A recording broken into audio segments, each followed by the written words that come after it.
Hello दोस्तों। Exploring education आपका स्वागत करता है डेली हिंदी न्यूज पेपर की करंट अफेयर्स की सीरीज में। तो बेसिकली अगर हम बात करें यहाँ पर, आज हम 26, 27 और 28 इन 3 दिनों के हिंदी न्यूज पेपर से आपके लिए क्या इंपोर्टेंट करंट अफेयर्स के क्वेश्चन रह सकते हैं इसको देखने वाले हैं।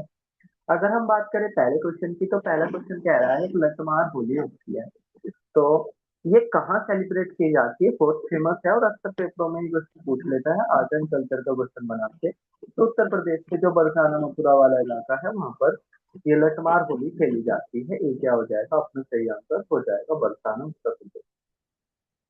बात करें नेक्स्ट क्वेश्चन की, तो नेक्स्ट क्वेश्चन कह रहा है कि बेसिकली क्या हुआ करता था राजस्थान के अंदर, ग्राम पंचायत का चुनाव नहीं लड़ पाते थे अगर आपके 2 से ज्यादा बच्चे हैं। ये जो चीज शुरू हुई थी, ये जो भैरव सिंह शेखावत थे, जब वहाँ राजस्थान के ये सीएम थे, तब उन्होंने ये करा था। और 1995 में ऐसा हुआ था। और यहाँ पर स्टेट पूछा है, तो राजस्थान इस क्वेश्चन का सही क्या हो जाएगा, आंसर हो जाएगा। बात करें हम थर्ड क्वेश्चन की तरफ बढ़े, तो थर्ड क्वेश्चन कह रहा है अभी क्या हुआ है, 7वां वोटर बर्ड काउंट हुआ है। और काजीरंगा नेशनल पार्क के अंदर ये हुआ है 7वें सेंसस इसका। तो इसमें क्या है, एक बर्ड है जिसका स्मोक जिसे कहते हैं, और इसका साइंटिफिक नेम आपसे पेपर में पूछ लेंगे, मर्गिलस एबिलस। तो ये जनरली क्या होता है, यूरेशिया वाला जो इलाका है वहां पर ये पाया जाता है, और उत्तर प्रदेश के अंदर भी ये पाया जाता है, लेकिन अब ये असम में जाके शिफ्ट हुआ है। तो ये एक क्लाइमेट चेंज को लेकर, ठीक है, एक खतरे की तरह इसको देखा जा रहा है कि भाई ये चीजें ठीक नहीं है।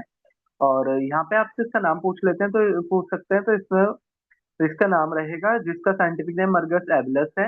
और ये क्या कह रहा है, तो सी ऑप्शन में कह रहा है कि ये क्लाइमेट चेंज को कोई थ्रेट नहीं है, जबकि ये गलत है। ठीक है, क्लाइमेट चेंज के लिए एक खतरा है। ठीक है, कि ऐसे ही अपना जगह बदलने को मजबूर है पक्षी। अगला क्वेश्चन कह रहा है कि भारत का पहला, ठीक है, international research institute of Ayurveda खोला गया है। और कलियाद नाम की जगह है कन्नूर, केरला के अंदर। ठीक है, एग्जैक्ट जगह है कलियाद, कन्नूर में, केरला के अंदर ऐसा है। बात करें नेक्स्ट क्वेश्चन की, कह रहा है कि दुनिया में सबसे बड़ा CO2 का एमिटर कौन है। तो जो इंडिया है वो सबसे बड़ा एमिटर है। फिर अगला क्वेश्चन कह रहा है कि एक वेटरन कम्युनिस्ट लीडर थे, आर नलागनु, जिनकी 101 साल की उम्र में डेथ हो गई। ठीक है, उनको फॉर्मली RN के नाम से जाना जाता था। उन्होंने एक बुक लिखी थी, अरवाजिदम अदल्यम, ठीक है, जिसको हिंदू ग्रुप ने क्या करा था, पब्लिश करा था। और इनको तगलसाल तमजीहार अवार्ड से भी क्या किया जा चुका है, सम्मानित किया जा चुका है। अगला क्वेश्चन की हम बात करें, तो स्टेट गवर्नमेंट ने, ठीक है, देखते हैं लास्ट में अभी कुछ होगा। अच्छा हाँ, ये तो इन्हीं का ही है। ठीक है, तो सर यहाँ पर वो कह रहा था, रोंग को कह रहा था, जबकि जो इनको ये जो पैसे मिले थे ना, इन्होंने पर्सनल यूज के लिए नहीं रखे थे। ठीक है, इसको डोनेट कर दिया था, तो एक सोशलिस्ट थे ये। ठीक है, और इन्होंने पैसे को डोनेट कर दिया था, तो डी ऑप्शन क्या हो जाएगा, गलत हो जाएगा। अगला क्वेश्चन कह रहा है कि इसरो की जो अभी इसरो ने जो सैटेलाइट करी है, लॉन्च करी है, तो वो फेलियर हो रही थी। तो इस फेलियर की जांच को लेकर एक कमेटी सेटअप की गई थी। इसरो के पूर्व चेयरमैन एस सोमनाथ और साइंटिफिक एडवाइजर के विजय राघवन की अध्यक्षता में एक कमेटी सेटअप करी गई थी जो इसको चेक करेगी। ठीक है, तो सी क्या हो जाएगा, सही आंसर इसका अपना हो जाएगा। बात करें हम आगे, वो कह रहा है वेयर जस्टिस अनप्लग 2026 एक जॉइंट इनिशिएटिव है हिंदू ग्रुप का और VIT का, और जिसका नाम रखा गया जस्टिस अनप्लग 2026। तो ये कहाँ हो रहा है, तो ये दिल्ली के अंदर हो रहा है। बी क्या हो जाएगा अपना सही आंसर हो जाएगा, जस्टिस अनप्लग आपसे पूछे तो दिल्ली आपने लगाना है। हम बढ़े यहाँ से नेक्स्ट की तरफ, तो क्वेश्चन नंबर 8 ये कह रहा है कि अभी क्या है, बेसिकली UGC बिल आया था और जिसको लेकर विवाद हो गया। और आप जानते हो कि जब कोई संसद में किसी बिल को लेकर विवाद हो जाता है, तो उसको जॉइंट पार्लियामेंट्री कमेटी JPC के पास भेजा जाता है। तो जो यूजीसी बिल की जो जेपीसी के जो हेड आपसे पेपर में पूछ रहा है, तो एडी पुरंदेश्वरी, ठीक है, एडी पुरंदेश्वरी क्या है, जेपीसी की हेड है। अभी यहाँ पर कुछ है, वन लाइनर है जो आपके बैंकिंग एग्जाम के लिए बहुत इंपॉर्टेंट है, उनको आप एक बार देख लोगे। बढ़ते हैं हम अपने क्वेश्चन नंबर 9 की तरफ। वो ये कह रहा है, भारत ने पहला, ठीक है, जेनरिक सेमाग्लुटाइड इंजेक्शन बनाया है किस नेम से? तो पेपर में आपसे ओबिडा का नेम आपसे पेपर में पूछेंगे, तो ओबिडा नेम आपने याद रखना है, ठीक है। इंजेक्शन का नाम रहेगा ओबिडा। बात करें हम क्वेश्चन नंबर 10, कह रहा है किसने डीप क्रिकेट एडीसीए, ठीक है, T20 एशिया कप किसने जीत लिया? डीप क्रिकेट एडीसीए T20 विश्व कप किसने जीत लिया? तो ये इंडिया ने जीत लिया है, किसको हराकर? श्रीलंका को हराकर। अभी यहाँ पर महाराष्ट्र ने ये बोला है कि वो 1 ट्रिलियन की इकोनॉमी हो जाएगा कितने सालों में, ठीक है, अगले 5 सालों में। फिर बात करें यहाँ पर, which state residential school to get innovation lab, किस स्टेट के अंदर, ठीक है, किस स्टेट के रेजिडेंशियल स्कूलों में इनोवेशन लैब बनाई जा रही है? तो कर्नाटका के अंदर ऐसा हो रहा है। बी क्या हो जाएगा? सही आंसर हो जाएगा। तो यहाँ एक वन लाइनर है कि उत्तर प्रदेश के अंदर जो म्यूनिसिपल कॉर्पोरेशन है, सिटी जो सेटअप हुई है, वो एक्ट कौन से साल का है? तो ये एक्ट है आपका 1959 का। फिर नेक्स्ट क्वेश्चन की तरफ बढ़े, तो एक व्यक्ति थे टीटी ओमन जिनकी डेथ हो गई है, तो उनके बारे में रोम पूछ रहा है। तो वो सोशलिस्ट थे और प्रोफेसर भी रह चुके हैं वो सोशल डिपार्टमेंट के अंदर जेएनयू में।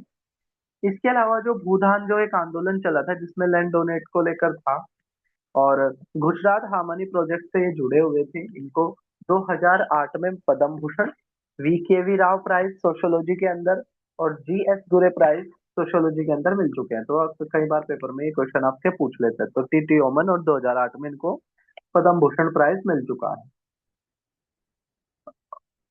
तो अभी क्या है, सुमित्रा चट्टोपाध्याय।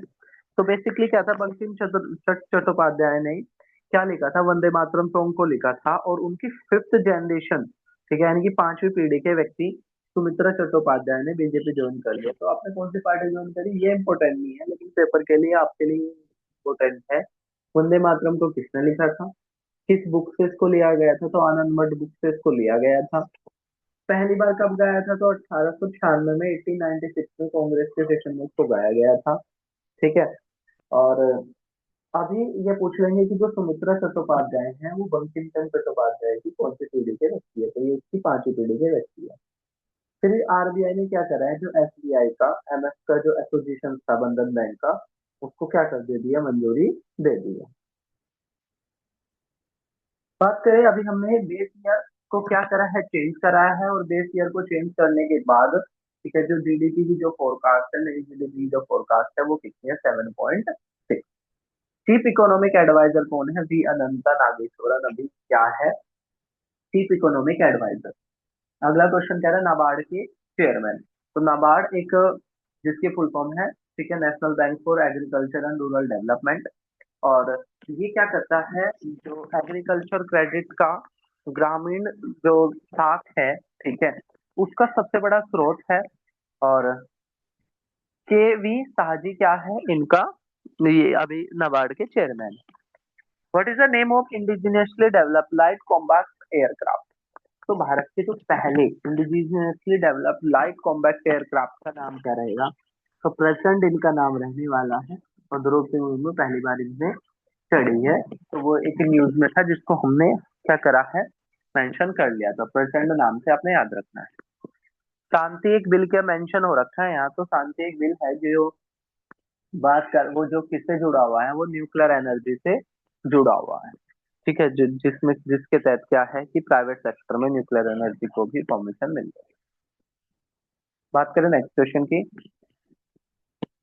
चौथे indigenously developed Indian navy anti submarine warfare का क्या नाम रहेगा? तो भारत अपना चौथा, इंडिजिनसली मतलब खुद से बनाया हुआ है, इंडियन नेवी का एक anti submarine warfare shallow water craft बना रहा है, जिसका नाम क्या रहेगा? आईएनएस अंजादीप इसका नाम रहेगा। ये 77 मीटर लॉन्ग है। कट्टापल्ली जगह पर ये बनाया गया है। गार्डन रिसर्च शिप बिल्डर के द्वारा इसको बनाया गया है। तो एक तो लेंथ देख लेना, 77 मीटर की है। INS अंजादीप इसका नाम है। और कोलकाता के बिल्डर और इंजीनियर कोलकाता ने इसको बनाया है। और बाकी फिर ये बैंकिंग की कुछ फाइनेंशियल न्यूज है। तो ये थे हमारे 28 फैब तक के। इस तरीके से हमारा जो फैब मंथ तक के करंट अफेयर्स के क्वेश्चन पूरे हो गए। अब हम मार्च मंथ में एंटर करने वाले हैं। तो फिर मिलेंगे हम एक नई वीडियो के साथ। तब तक के लिए टेक केयर। जय हिंद।